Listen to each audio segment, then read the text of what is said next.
மதக்களிற்றன் ஓடாத தோல்வலியங் நந்தகோபாலன் மருமகளே நப்பின்னாய் கந்தம் கமழும் குழலி கடைத்தியவாய் வந்தெங்கும் கோழி அழைத்தனகான் மாதவி பந்தல் மேல் பல்பால் குயிலினங்கள் கூவினகான் வந்தார் விரலி உண்மை துணன் பேர் பாட செந்தாமரை கையால் சீரார் வளையொலிப்ப வந்து திரவாய் மகிழ்ந்தேலோர் எம்பாவாய்.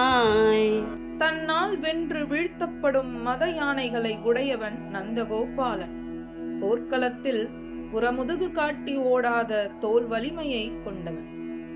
அத்தகைய நந்தகோபாலனுக்கு மருமகள் ஆனவளே ஓ நப்பின்னை பிராட்டியே, பரிமளமணம் கமகமவென வீசும் கூந்தலை உடையவளே, நீ இந்த கதவின் தாழ்பாலை திறந்துவிடு. அதிகாலை பொழுதில் கோழிகள் எங்கும் நிறைந்து விடியலை உணர்த்தி கூவுகின்றனவே, நீ அதனை கேட்டாயோ? மேலும் குறுக்கத்தி கொடிகளால் ஆகிய பந்தலின் மேல் உறங்கும் குயில் கூட்டங்கள் பலமுறை கூவி கிடப்ப